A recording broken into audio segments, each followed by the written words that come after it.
So, etiology of malocclusion is the study of its causes. So, malocclusion etiology can be broadly classified into genetic factors as well as environmental factors, which is again very vast and elaborate.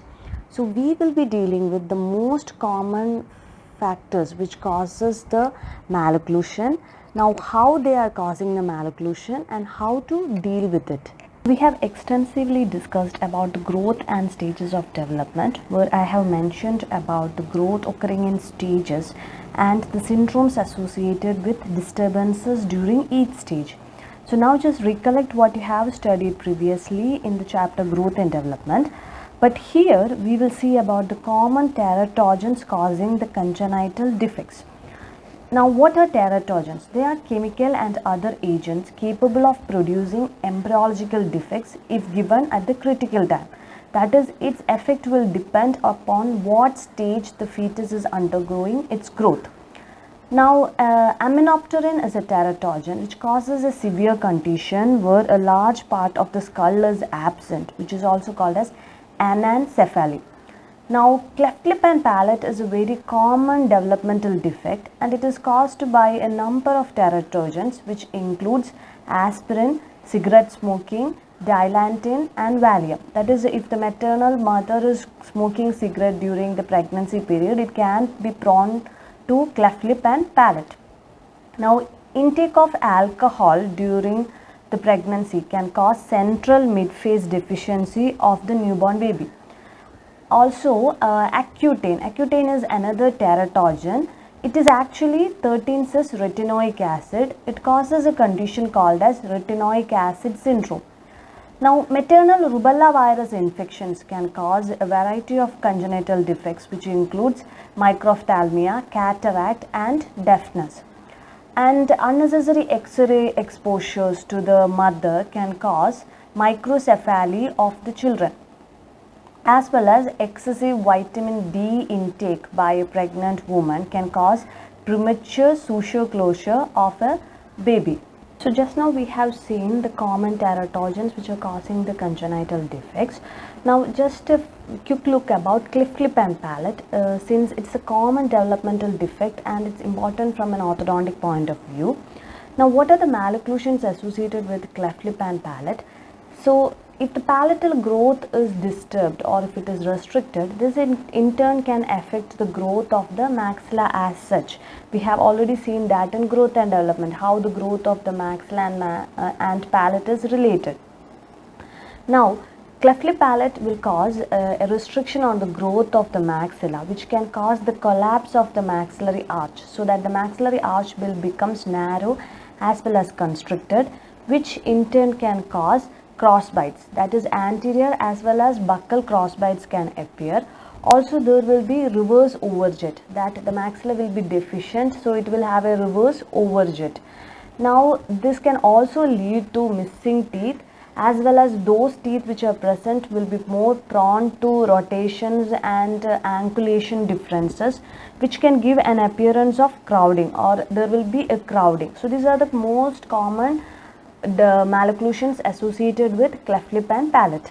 So when we discuss about disturbances in dental development, understand that any of these disturbances, may it be congenitally missing tooth, supernumerary tooth, or any variations in the size, shape, or prolonged retention or early exfoliation, generally all these can cause crowding or spacing or rotations, abnormal locations or axial inclinations, as well as arch length, tooth size discrepancies. So these are the common malocclusions associated with these dental disturbances.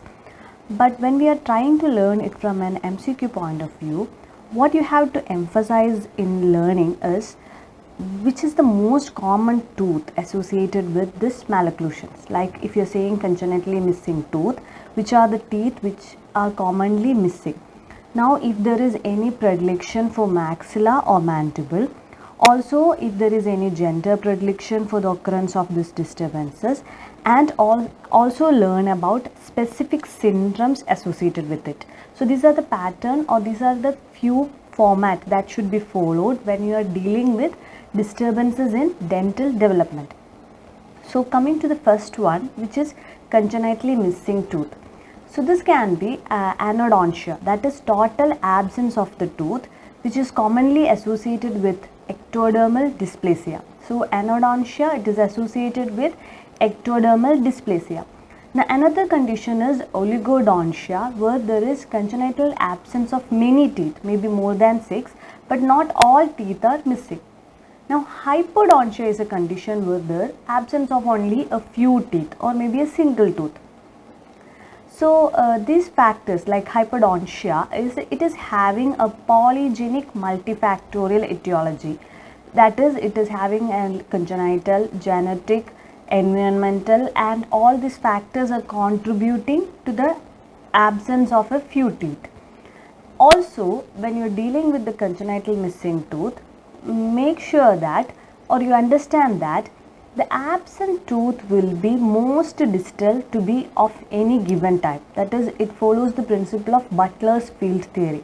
That is, if you are considering incisors, the most common missing teeth will be the lateral incisor. That is, in a set of teeth, the most common missing teeth will be most distal.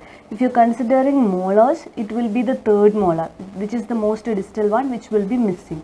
If you are considering premolars, then it will be the second premolar, which will be most commonly missing. Now, the most common missing teeth in the frequency of occurrences, first one is third molars, second one is maxillary lateral incisors, and third one is mandibular second premolar. So, first three you memorize thoroughly. It is third molars, most common missing teeth, then maxillary lateral incisors, and then mandibular second premolars. And the other few common missing teeth are mandibular incisors as well as maxillary second premolars. So this is for so far to learn about congenitally missing tooth, the common syndromes associated with it, that is ectodermal dysplasia, which is associated with anodontia, and the Butler's field theory that you should follow, keep in your mind. That is, like whenever you are given an option, if you are getting confused, always remember that it will be the most distal teeth which will be missing, and the common missing teeth are, remember, third molars most common, then maxillary lateral incisors, and third one is mandibular second premolars. So another disturbance in dental development can manifest as malformed teeth. So this malformation can be either in the size or in the shape, and most common is a variation in the size. So the most common tooth which is associated with this is maxillary lateral incisor followed by second premolars.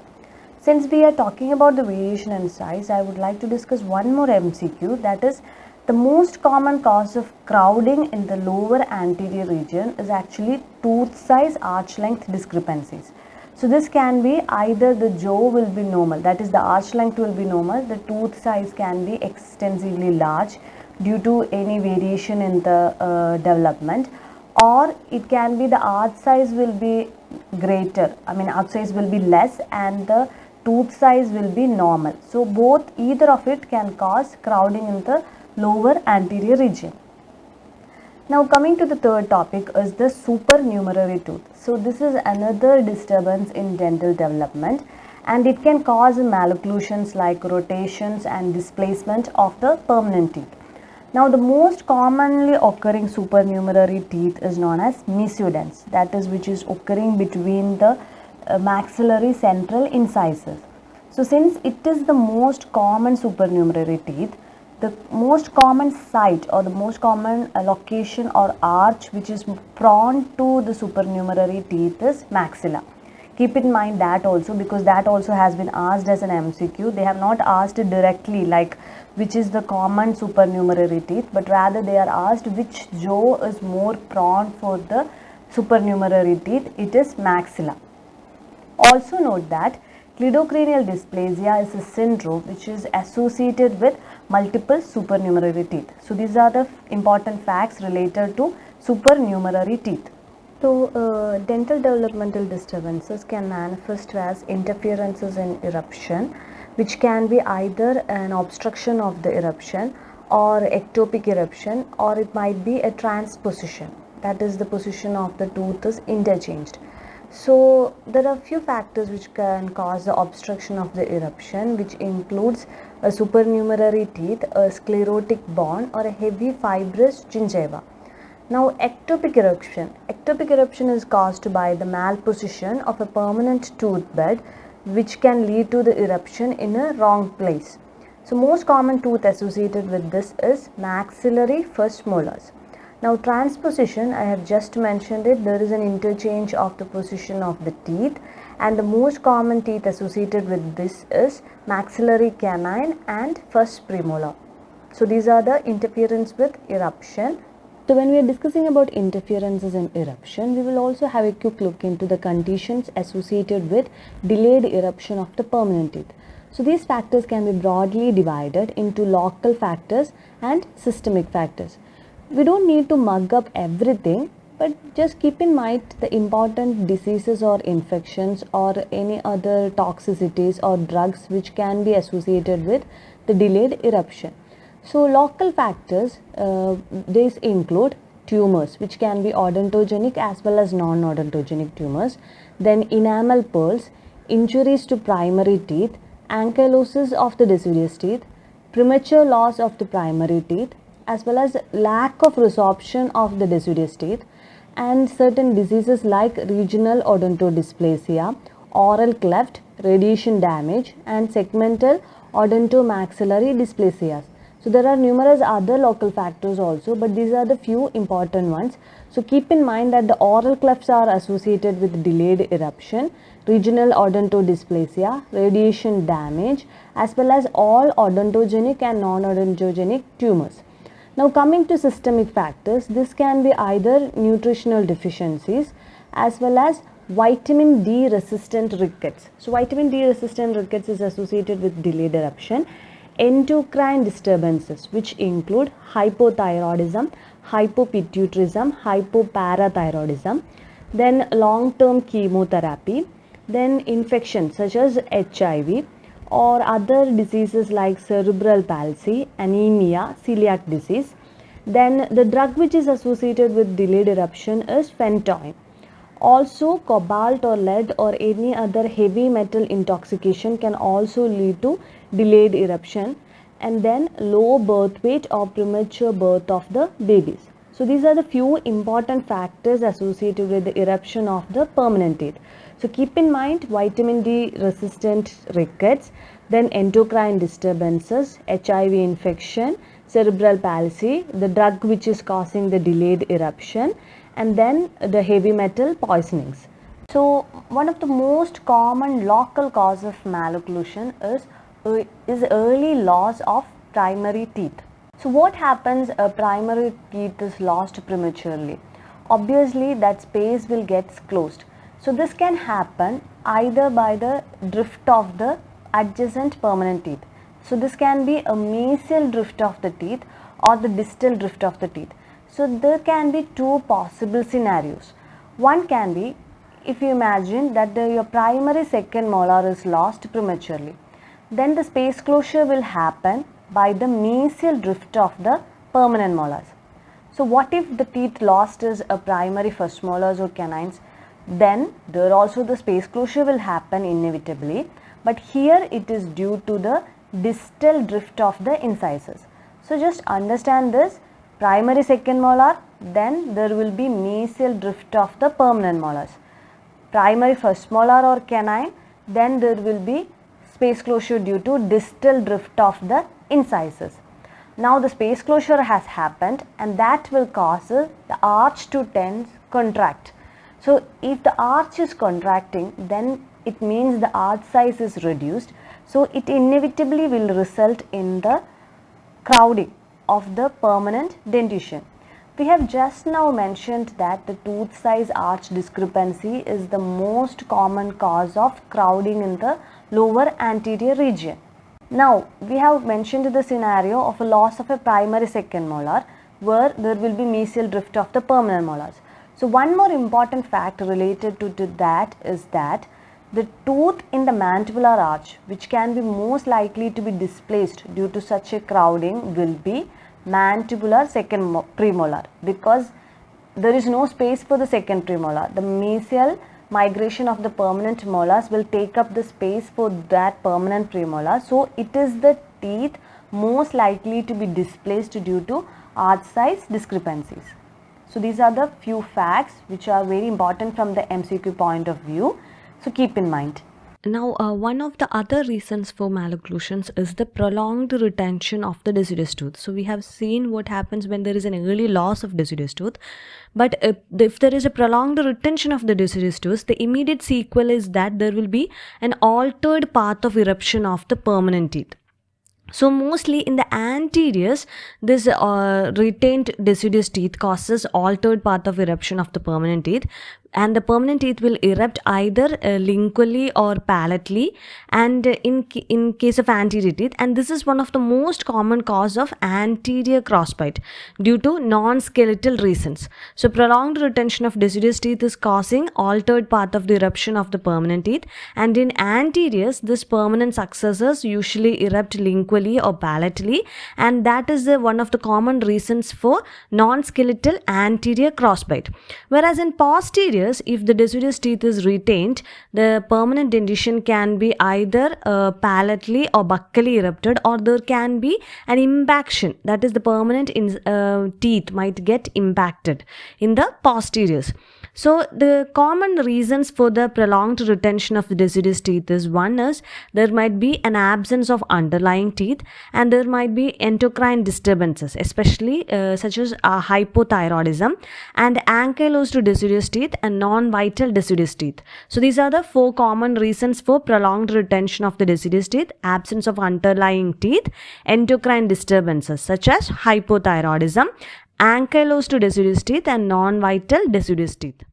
And yet another common disturbance with dental development is the traumatic displacement of the teeth. So this can lead to damage to the permanent tooth buds. Then it can also cause the drift of the permanent teeth after the loss of the primary teeth, or it may cause a direct injury to the permanent teeth. So all these 3 scenarios can be possible because of the traumatic displacement of a teeth and can lead to malocclusions. And suppose if you are having a trauma to the primary teeth, it can damage the enamel of the permanent teeth if the crown formation is ongoing.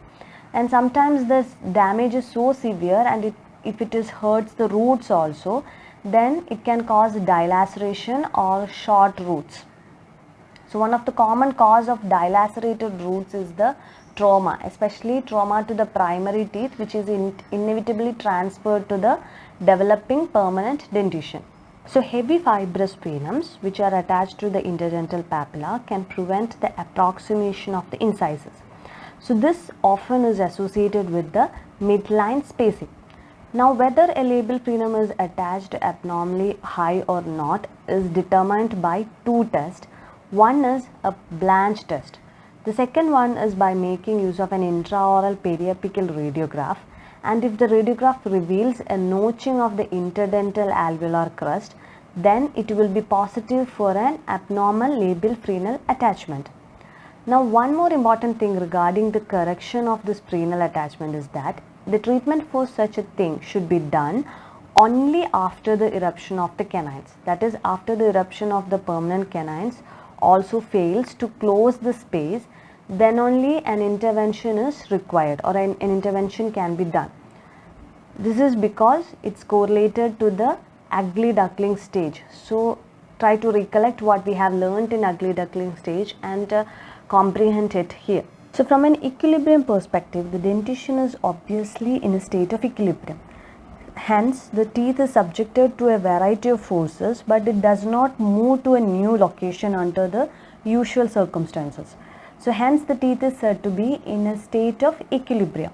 So to understand the equilibrium theory and its effect on dentition, it's better to understand the effect of the various type of pressures which are acting on the tooth. Also make note that the duration of the force is more important than the magnitude when it comes to the effect exerted by it. So according to Profit, the possible equilibrium influences on a dentition are from tooth conducts, then from the soft tissue pressures of the lips, cheeks and tongue. Third one is the external pressures inserted by the habits or ortho appliances. And finally, intrinsic pressures created by periodontal fibers and gingival fibers. So first one is the tooth contacts. So we can see the tooth contacts which is occurring during mastication and swallowing. The magnitude of the force is very heavy for mastication and very light for swallowing. But the duration here is very short for both mastication and swallowing, and hence these intermittent pressures don't have any significant impact on the equilibrium influence. Now coming to the influence exerted by the soft tissues like lips, cheeks and tongue, during swallowing and speaking, the duration of the force is very short, so it doesn't have any significant role. But during resting, very light force is exerted, but it is for long duration. So this light sustained pressures are important determinants of the tooth positions. Now coming to the pressure from external sources like habits or even ortho appliances, here the effect is influenced by the force duration. That is, if the habits can create a pressure against the teeth for more than the threshold duration, like 6 hours or more, it could certainly move the teeth and might affect the direction of the jaw growth. Whereas on the other hand, if the habit is of short duration, then little or no effect would be expected, no matter how heavy the pressure is. Now coming to the final one, it is the intrinsic pressure. So intrinsic pressure which is exerted by the periodontal fibers as well as the gingival fibers. Here also note that the duration is very long, so it is a significant contributor. This is evident from the fact that if you lose a tooth, that space tends to close, and this is due to the force created by the transeptal fibers in gingiva. And this is also one of the major reasons for the relapse after the orthodontic treatment, that is the pressure exerted by the periodontal fiber system. So these are the equilibrium influences acting on the teeth. The significant ones are the light soft tissue pressures of the lips, cheeks and tongue, as well as the intrinsic pressures from the periodontal fibers and the gingiva. And the significance of the habits is dependent on the duration of the force. If it is more than 6 hours or more, then it will certainly have an ability to disturb the development of the dentition as well as alter the direction of the jaw growth. So since we are discussing the equilibrium of the dentition, an important topic related to this is the buccinator mechanism. So as we can see in this diagram, the dentition is blanketed by muscles in all directions. So this blanket of muscles or band of muscles have a significant role in maintaining the integrity of the dental arch. So this band is beginning from the fibers of the lips. We can see, just look at the picture, it starts from the fibers of the lip muscles, then it will run laterally and posteriorly around the corner of the mouth, and it will join the fibers of the buccinator, which is again inserted into the pterygomandibular raphe. So the buccinator muscles are located laterally and then they are joining the pterygomandibular raphe.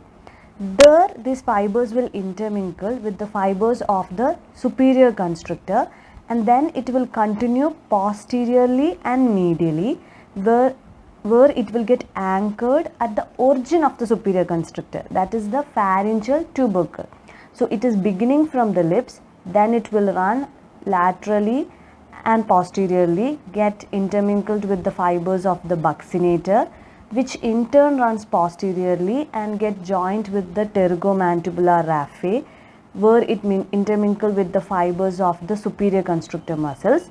Then this band of muscle is running medially to the pharyngeal tubercle.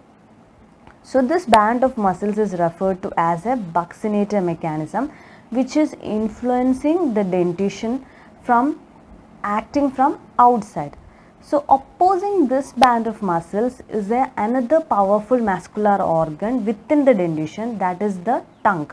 So the dentition is like in a constant state of equilibrium, and this equilibrium is maintained by the balance of forces acting between the tongue as well as the muscles of the buccinator mechanism. So the muscles of the buccinator mechanisms are the orbicularis oris, then buccinator, then superior constrictor. So these are the three important muscles. Note, and the landmarks are pterygomandibular raphe as well as the pharyngeal tubercle. So habit can be defined as a fixed or a constant practice which is established by a frequent repetition. So we have already seen that habit is a possible influence in the dental equilibrium, especially if the duration of it is exceeding the threshold, that is more than 6 hours. Now the classification of habits has been done by different authors. We will have a quick look into that. According to Ernest Klein, it has been classified as intentional or meaningful or unintentional or empty habits. Now according to Finn and Sim, this is classified into compulsive as well as non-compulsive habits, and Kingsley has classified this as functional, muscular, postural and combined. So functional habits includes the mouth breathing. Muscular ones are like cheek and lip biting and tongue thrusting. Postural habits are like abnormal pillowing and chin propping, and combined muscular habits are like thumb and finger sucking. So another classification is by Morris and Bona, which includes pressure habits and non-pressure habits. So these are the common classifications of the habits. This has not appeared in any entrance exams, but this is asked by many of the PSC exams, so just keep in mind. So mouth breathing habit is a possible etiological factor for malocclusion. So mouth breathing has been classified into three types. One is anatomic one, where the mouth cannot be completely closed because of the deficiency in the lip morphology. It might be a short upper lip or in lip incompetency. The second one is the obstructive mouth breathing, that is, there will be complete or partial obstruction of the nasal passage, which can result in mouth breathing. So this obstruction can be due to a deviated nasal septum or an obstructive adenoid, that is enlargement of the adenoids. So this enlargement of the adenoids can cause an altered facial appearance, which is known as classic adenoid facies or long face syndrome. Now habitual one is there who continues to breathe through the mouth even when the nasal obstruction is removed. Thus it has become a deep-rooted habit which is performed unconsciously. So the pathological changes which is associated with the mouth breathing are, there will be a lowering of the mandible, and also there will be positioning of the tongue downwards and forwards and tipping of the head backwards.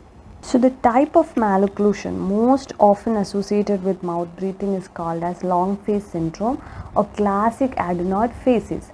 So these are the features of this syndrome. One is a long and narrow and convex facial profile, or in other words, it is a dolichocephalic and leptoprosopic face. And there will be vertical growth pattern, that the mandible will be following a vertical growth pattern, and there will be short and flaccid upper lips. And the upper arch will be constricted, and this is due to the effect of the enlarged adenoids on the growing maxilla. So because of that only the arch is getting constricted, and there will be a history of frequent tonsillitis, allergic rhinitis as well as otitis media. And on clinical examination there will be anterior marginal gingivitis. And another characteristic feature of long face syndrome is the Pigeon breast. So a number of simple tests can be employed to diagnose the mode of respiration. The few commonly used ones are, one is the water holding test. That is, the patient will be asked to hold the water in his mouth, and if he is unable to hold it for more than 2 minutes, then it is a positive for mouth breathing. Then another test is a mirror condensation test, where a double-sided mirror will be held between the nose and the mouth, and fogging on the nasal side indicates nasal breathing, whereas the fogging on the oral side indicates oral breathing. So graded mirror test is what, where there will be output of the air on the mirror will be marked, and mark the halo area with the marker. So the fogging will happen on the area where the air will be touching the mirror. So it will be a low nasal flow if it is up to 30 mm marking is happening, average nasal flow if the grading is 30 to 60 millimeters, and high nasal flow if it is above 60 mm.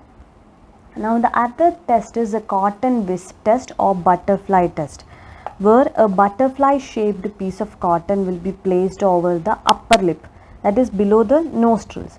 So if the cotton flutters, it is suggestive of nasal breathing. So it can also be used to determine unilateral nasal blockage. So just remember the name of this test. Most of the time they will not ask you the details, just the name of the test. Like they can ask butterfly test is used to assess tongue thrusting, thumb sucking, mouth breathing, bruxism. So the answer will be mouth breathing. So like that questions can be expected. Now another important thing related to the diagnosis of mouth breathing is rhinomanometry. So it is the study of the nasal airflow characteristics using devices consisting of flow meters or pressure gauges. So just understand or just try to remember what is rhinomanometry is dealing with. It is the study of the nasal airflow and it is used to assess the habit of mouth breathing. So thumb sucking is a very common habit that is seen in the children. So there are various theories related to the etiology of thumb sucking. The famous ones are Freudian theory proposed by Sigmund Freud. So according to him, the psychological stages of development, in oral phase, the mouth is believed to be an oroerotic zone, and the child will have a tendency to place his fingers or any other object into the oral cavity for the purpose of the pleasure, and this leads to a thumb sucking habit. Now the second theory was proposed by Sears and Weiss, where it is known as oral drive theory. So according to this theory, there is a prolonged suckling which causes thumb sucking later in the development. Now Benjamin has proposed a theory where rooting reflex is the major cause of thumb sucking habit. So rooting reflex is nothing else. There is the movement of the infant's head and tongue towards any object which is touching his cheek.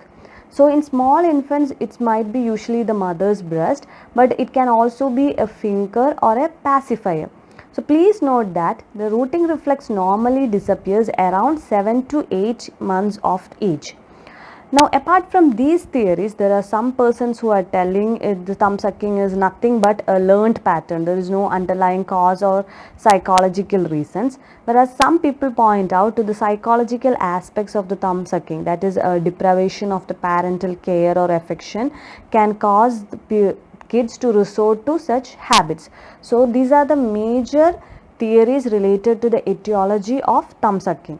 So speaking about the developmental phases of thumb sucking, the first phase is extending up to first 3 years of life, where this habit is normal and subclinically significant and usually end by the age of 3 years. Now the second phase is a clinically significant sucking period, which is extending from 3.5 to 6 years of age.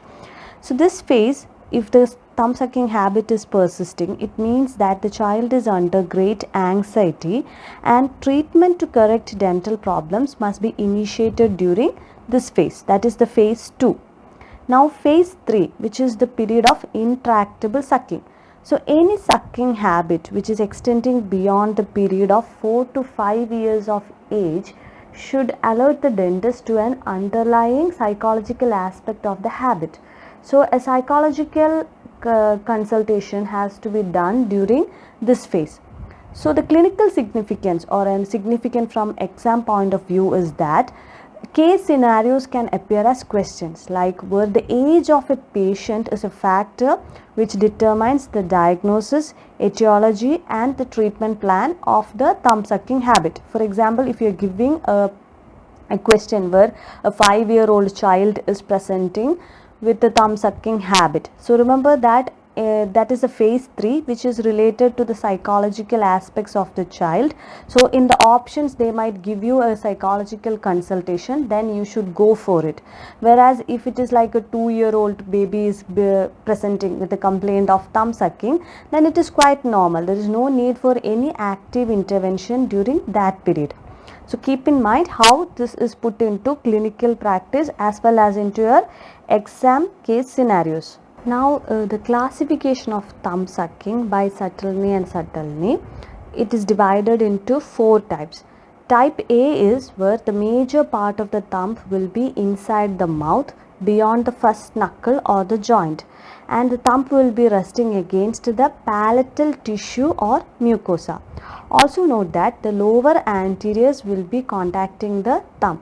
So these are the major criteria for classification: how much of your thumb is inside the mouth, where it is resting against, and whether it is in contact with the lower anteriors or not. Then type B, the thumb is inside the mouth up to the first joint, and it will be resting against only the palatal surface of the maxillary anteriors, whereas in type A it was resting against the palatal tissue or mucosa.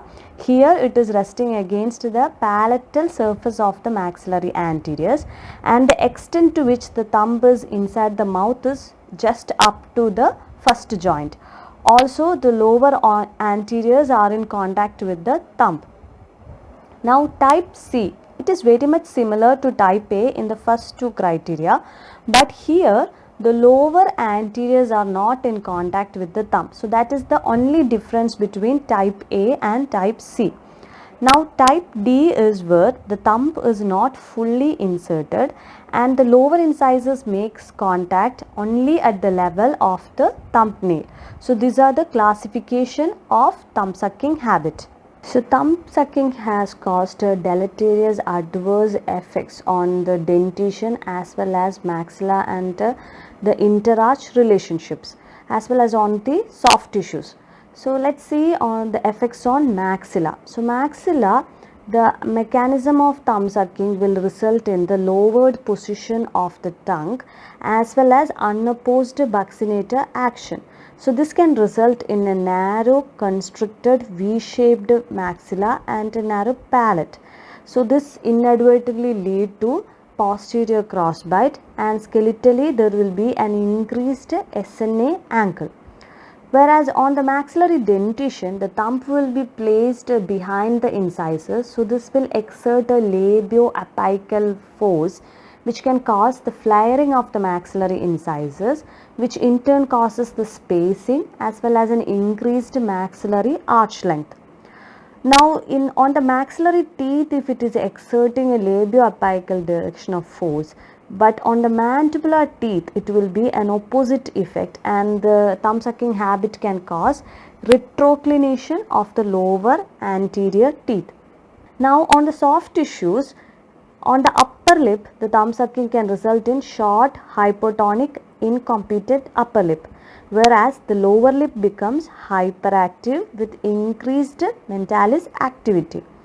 Also, since it is causing so much effects on the maxillary arch and mandibular arch, it also disturbs the interarch relationships. That is, the overjet will be increased due to the flaring of the incisors, overbite will be reduced, and it causes interference with the eruption of the lower anteriors. So, that can result in open bite. So, there will be increased overjet, reduced open overbite, and open bite. Now, on the tongue, as I mentioned before, the tongue will be lowered. So, there might be the chances of developing other habits like tongue thrusting. And finally, on the digit itself or on the thumb itself, there will be a callus formation and a presence of clean nails.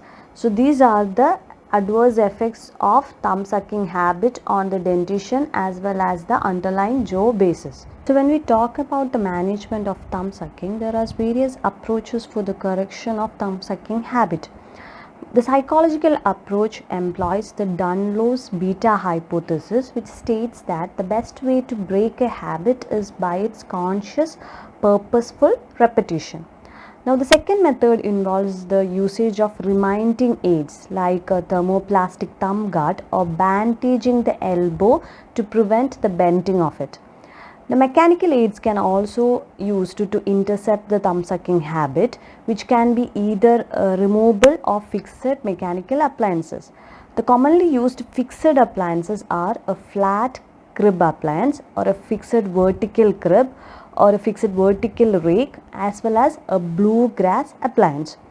Now, chemical approach employs the usage of pepper, which is dissolved in volatile medium, quinine, as well as asafoetida.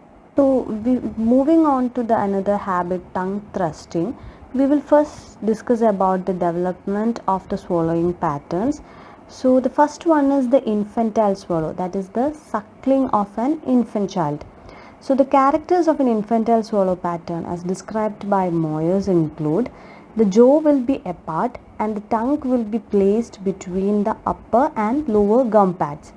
And in an infantile swallow, the mandible will be stabilized by the contraction of the muscles of the seventh cranial nerve, that is the muscles of the facial expression, as well as the tongue, which is interposed between the gum pads. So, this is how the mandible is stabilized during an infantile swallow pattern. Also, this swallowing pattern is guided by the sensory interchange between the lips and the tongue. So, normally as the child begins to have solid food and there is the eruption of the buccal teeth, the infantile swallow pattern will gradually disappear and it will lead to the onset of a mature swallowing pattern. So, mature swallowing is usually seen after an year of life and it's completely developed by 4 to 5 years of age. So, the features of a mature swallow is that there will be gradual activation of the elevator muscles of the mandible. See, infantile swallow, it was majorly dominated by the muscles of facial expression. But mature swallow, it is the elevator muscles of the mandible which is supplied by the fifth cranial nerve, and lip activity will cease to exist, and also the tongue which was interposed between the upper and lower gum pads, which will now be placed behind the upper incisors, that is the tongue will be retracted. So, these are the major changes from infantile swallowing pattern, the change in the action of the muscles and the dominance of the lip will be reduced in mature swallow. Also, the tongue will be retracted and it will be behind the upper incisors. So, tongue thrust is defined as a condition in which the tongue makes contact with any teeth anterior to the molars during swallowing. So, it can be classified as simple as well as complex. So, the features of a simple tongue thrusting is that there will be a normal tooth contact during swallowing. Also, there is a presence of an anterior open bite and there will be good intercuspation of the teeth. And the tongue which is thrust forward during the swallowing will help to establish an anterior lip seal, and also it is characterized by abnormal mentalis activity. Whereas when you come to complex tongue thrusting, it is characterized by an anterior open bite which is diffuse or absent. Then the tongue thrust is characterized by a teeth apart swallow. There is absence of temporal muscle constriction, and whereas there will be contraction of the circumoral muscles during swallowing, and finally there will be poor occlusion. So, these are the major differences between the simple and complex tongue thrusting. So, a retained infantile swallow, we have seen simple and complex tongue thrusting. Now, retained infantile swallow is the persistence of the infantile swallow even after the eruption of the permanent teeth. So, what happens here is that the tongue will be thrusted violently, laterally as well as frontally, and one of the characteristic features of the retained infantile swallow is a expressionless appearance. There is a poor expressionless appearance and there might be difficulty in mastication. Although this is a rare occurrence, but it has one of the poorest prognosis among the habits. So, retained infantile swallow means there is a persistence of the infantile swallow even after the eruption of the teeth. Also, remember that there is a poor expressionless appearance along with the retained infantile swallow, and this is one of the malocclusions or one of the causes of malocclusions or habits which has got the poorest of the prognosis. So, when you talk about the clinical features of tongue thrusting, which includes proclination of the anterior teeth, anterior open bite, bimaxillary protrusion and posterior open bite in cases of lateral tongue thrust, as well as posterior cross bite. Now, how to diagnose whether a person is having a tongue thrust or not? So, primarily two tests are mainly employed. The first one is when the patient will be asked to swallow water, and we will observe for certain features which is present when the person is having abnormal swallowing patterns, which includes the teeth will be apart, the lips will not touch each other, and here facial muscles is what shows the marked constriction. Now the second method is when the lower lip will be tightly held between the thumb and the finger, and the person will be asked to swallow water. In abnormal swallowing patterns, the mandible is stabilized with the help of the mentalis muscle and lip contraction. So if the person is having tongue thrusting habit, the lips cannot help in swallowing the water, so he cannot swallow the water and he will spill the water out. Now, how to manage tongue thrusting? Primarily, you have to intercept the habit by making use of habit breakers as well as tongue exercises, following which the dental malocclusion can be corrected by orthodontic treatment.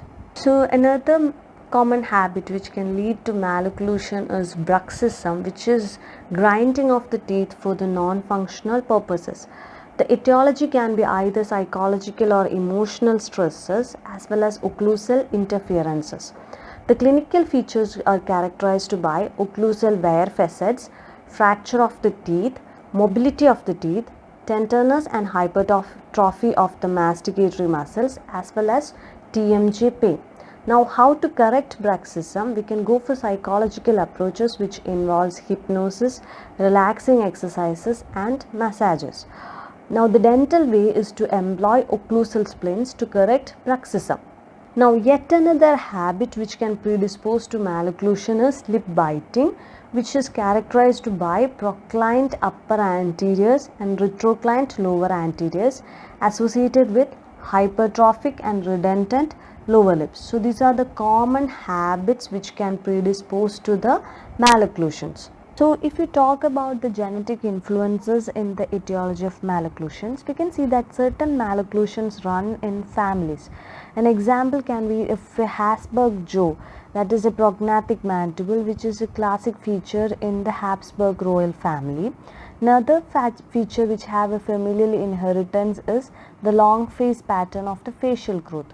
Some other dentofacial disturbances of genetic origin include micrognathia, macrognathia, cleft lip and palate, Down syndrome, Gardner syndrome, Marfan syndrome, then bimaxillary protrusion, retarded eruption, and disturbances in the number of the teeth like hypodontia, anodontia, oligodontia, as well as abnormal overjet and overbite, high arched palate, and abnormal number and arrangement of the teeth. Now, the most common methods of studying the role of genes in the inheritance is twin studies, and the other method is pedigree studies.